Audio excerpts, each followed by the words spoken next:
Glimpses of Modern Science, Class 6. Chapter 4. Materials of Daily Use. History of clothing materials. In colder regions, people used to wrap animal furs to keep themselves warm. To join the furs, they used to make holes near the sides of the fur and pass through them leather strips. These leather strips helped in holding the fur together. Later on, when the humans turned agriculturist, they started cultivation of plants such as cotton and hemp. They learned to weave grasses and elastic twigs into mats and baskets. A stage came when they discovered how to twist wool, animal hair, into long strands. Finally, they wove cloth out of those strands.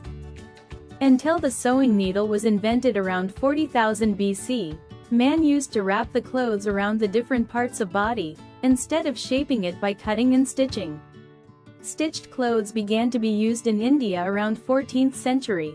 Today, many clothes like sari, dhoti, lungi and turban, etc. are worn unstitched. Fiber and its types. Fibers, the basic un or hair-like materials that form it of fabrics. Fibers can be obtained from natural sources or can be synthesized artificially by man.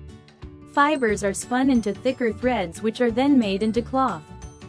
Hence, it is clear from the above activity that a cloth is made up of a number of threads woven together, and these threads are made of fibers.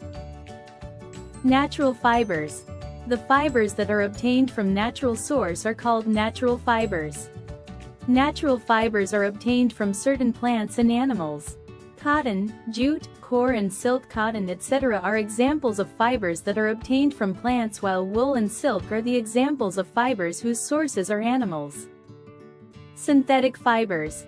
In the last 100 years or so, scientists got success in making fibers using chemical substances. The fibers which are made artificially from various types of chemicals including acids and petroleum are called synthetic fibers.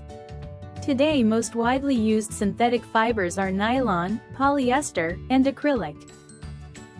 Cotton. Cotton is the most common clothing fiber, used to make soft, cool and comfortable fabrics for dresses, bedsheets, and curtains. It is also used in hospitals, cleaning machines, and filling pillows or quilts.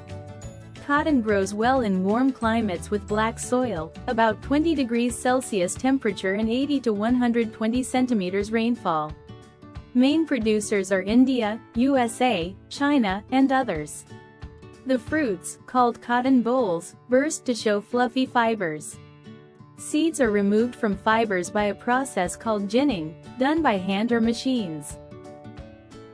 Jute. Jute is called the golden fiber and is mainly grown in the Ganga-Brahmaputra delta of India. It comes from the stem of the jute plant, which grows well in warm, wet climates with alluvial soil. Sown in March or April, it is cut in August or September. The stems are soaked in water to rot, then fibers are separated by hand, dried, and bundled for mills.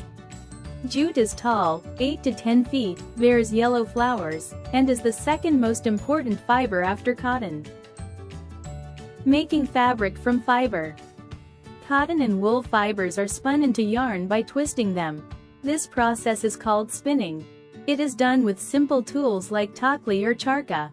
Mahatma Gandhi encouraged people to use charka and wear khadi, cloth made from homespun yarn, instead of British mill-made clothes. Yarn is then made into fabric by two main methods, weaving and knitting. In weaving, two sets of yarn are arranged on looms, handloom or power loom. The lengthwise yarn is called warp and the cross yarn is weft. In knitting, a single yarn is looped with needles or machines to make sweaters, socks, and other clothes.